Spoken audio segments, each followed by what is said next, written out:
Hablemos ahora sobre trauma vascular. El trauma vascular en el fondo se traduce en el sangrado excesivo o en la ausencia de este. Y la idea es primero preservar la vida, después el órgano y después la funcionalidad del dicho órgano.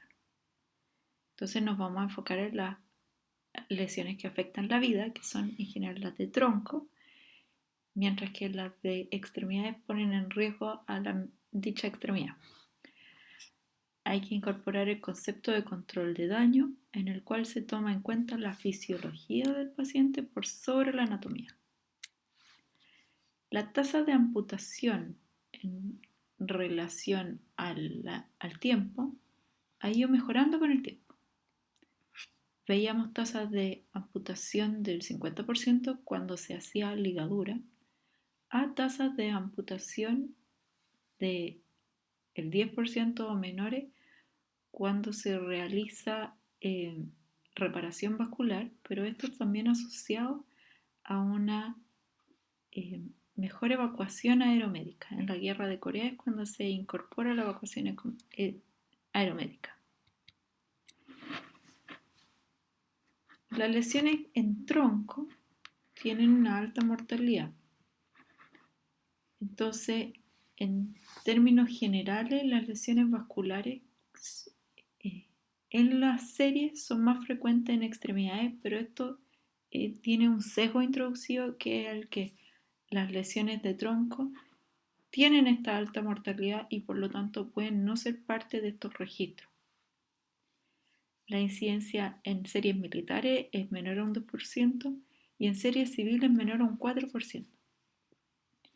En Estados Unidos, en el contexto urbano, un 90% de las lesiones son penetrantes, en tanto que el 45% de las lesiones son contusas. No hay que olvidar también el trauma iatrogénico, siendo como causa frecuente las angiografías coronarias.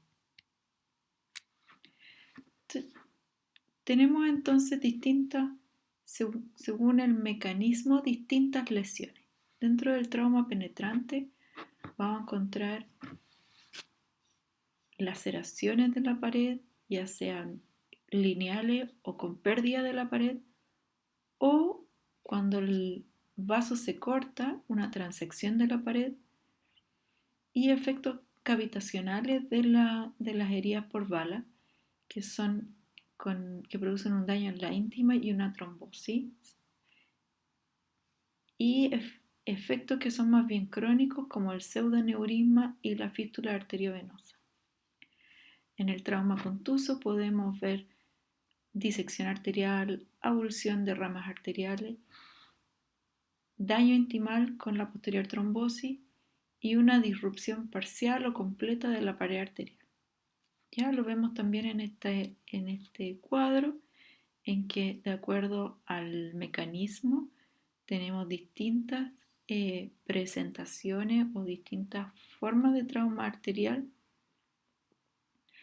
con también una historia natural en que el paciente es dejado a su libre evolución sin ningún tipo de tratamiento, que es lo que podría pasar. En cuanto a la clínica, en el trauma vascular periférico principalmente, pero tenemos signos duros y signos blandos. Los signos duros son aquellos en que es obvio que hay una lesión vascular, como son el sangrado pulsátil, el hematoma expansivo, la ausencia de pulsos distales, una isquemia aguda de extremidades o la presencia de un frémito o soplo. Los signos en blando, en cambio, no es tan obvia la existencia de un trauma vascular, pero sí se debe hacer la sospecha, como en caso de déficit neurológico periférico, antecedente de sangrado importante en el sitio del suceso, pulso presente pero disminuido, una lesión que sea próxima a un trayecto arterial y una anemia o hipotensión inexplicada, esto es especialmente en el caso de lesiones de tronco.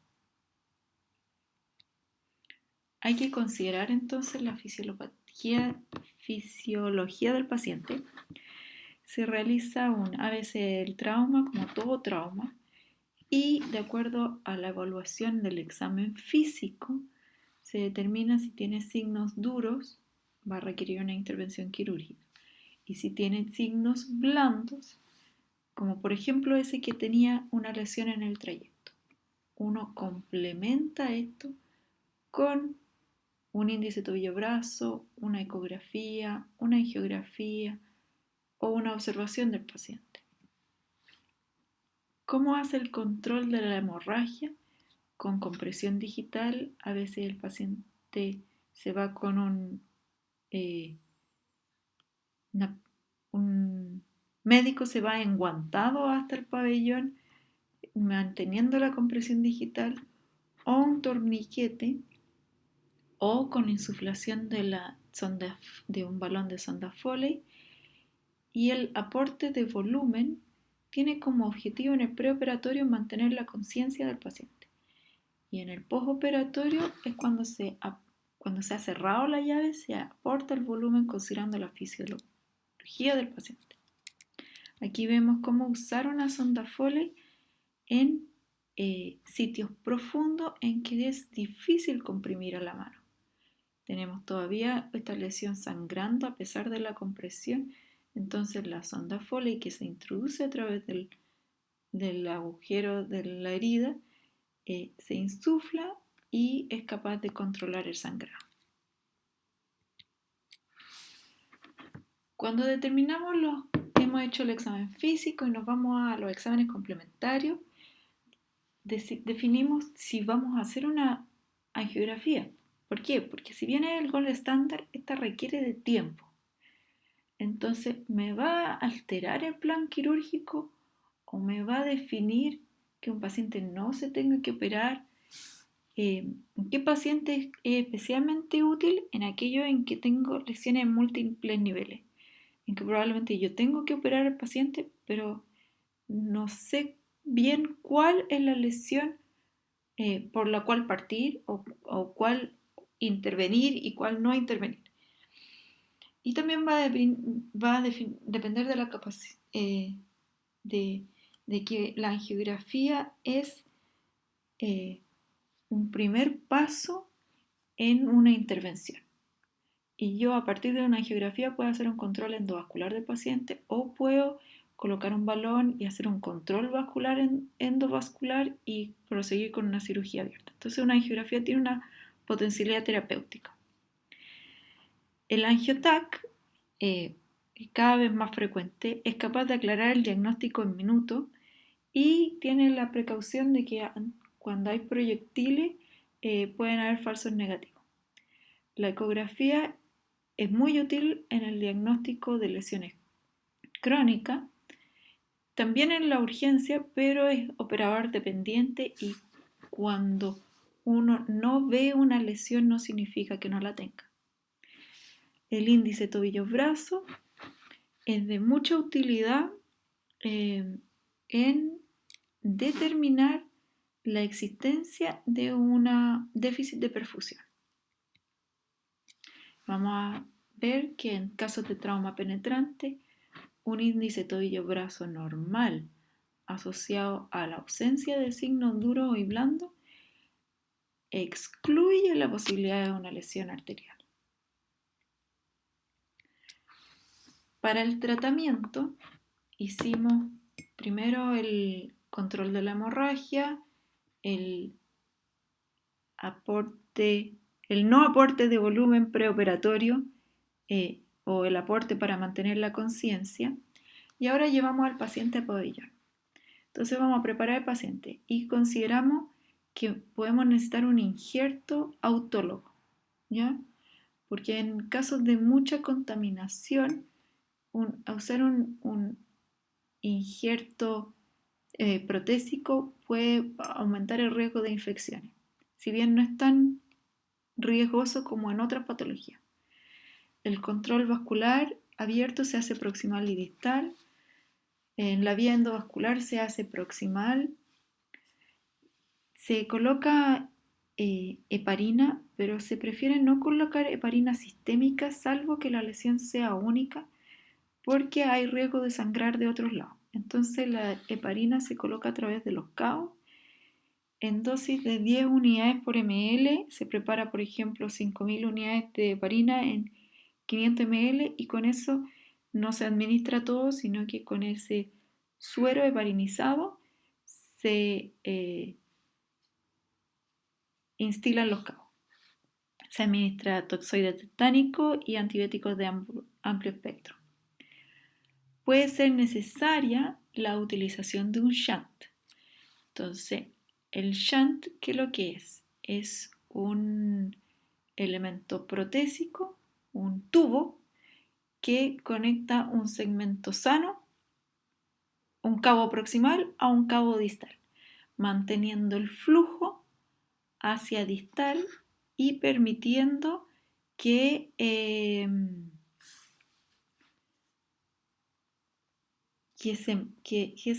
salir de la isquemia aguda. ¿Ya? El shunt puede ser recto o en loop, como se muestra aquí, y como este paciente está gravemente lesionado, requiere de una fasciotomía. ¿Qué hacemos primero? ¿La reparación vascular o la ortopédica? Primero hay que manejar la isquemia aguda. Entonces, si el paciente está isquémico, se maneja la isquemia aguda mediante un shunt.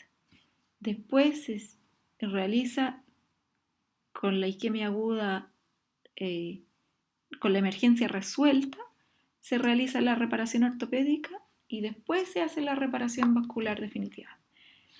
Es importante en este y en todos los casos detectar el compromiso neurológico previo y hacer un examen físico neurológico posterior también a la cirugía.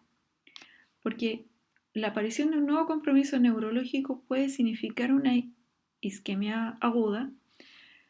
Y la pregunta es, ¿la tenía desde antes? ¿Se la hice yo en la cirugía o es una nueva isquemia? Una de las complicaciones del trauma vascular periférico es el síndrome compartimental.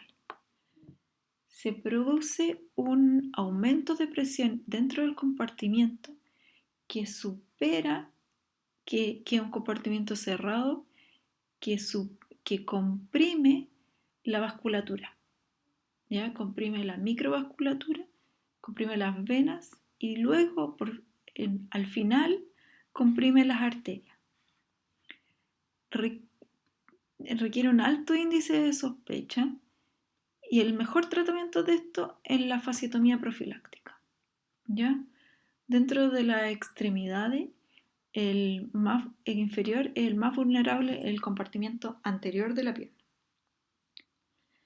Y se ha determinado un tiempo límite de 6 a 8 horas, pero la verdad es que todo depende de la clínica del paciente. La fasciotomía, como habíamos dicho, es con el objetivo de que este compartimiento sea extensible. En la pierna tenemos 4 compartimientos y estos 4 compartimientos se pueden abordar a través de 2 incisiones. Una incisión por lateral, por la cual se accede al compartimiento anterior y al compartimiento peroneo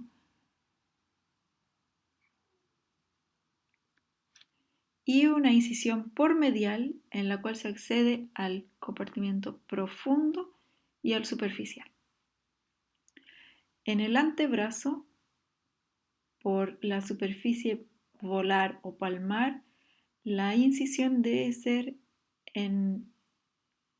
sinuosa, ¿ya? Para evitar las retracciones, y la incisión por el dorso es recta.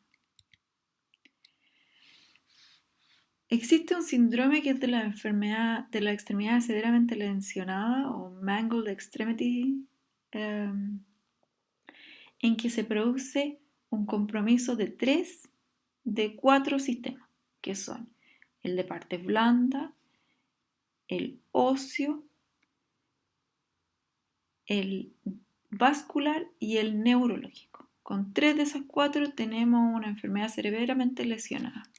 Aquí vemos un shunt en la arteria radial en forma de loop y también en la cubital. Existen distintos puntajes para asesorar al cirujano en la decisión de amputar. El MES, que es el que muestro aquí, el más utilizado, tiene como la ventaja su simpleza, pero hay al menos 4 scores que son utilizados. Sin embargo, la decisión está finalmente basada en el criterio, ¿ya? También existen, así como existe una extremidad severamente lesionada, existen lesiones mínimas, que en el fondo no progresan con el tiempo y no requieren de tratamiento quirúrgico. Solo un 10% podrían requerir tratamiento quirúrgico. En membranas intimales pequeñas, estenosis segmentaria, pequeños pseudoneurismas, pequeñas fístulas. Se describía que todo pseudoneurisma y toda fístula va a progresar en el tiempo, pero se ha visto que no es así. A pesar de eso, no existen criterios claros cuál es qué es una lesión mínima, y en estos pacientes se recomienda realizar seguimiento. Para eso el paciente tiene que estar disponible para el seguimiento y la tasa de éxito depende del mecanismo de lesión y del tamaño del defecto angiográfico. Pero se ha mostrado que realizar un seguimiento no empeora el pronóstico del paciente. Entonces, resumiendo, en el trauma vascular es el exceso de sangrado o la ausencia de flujo sanguíneo.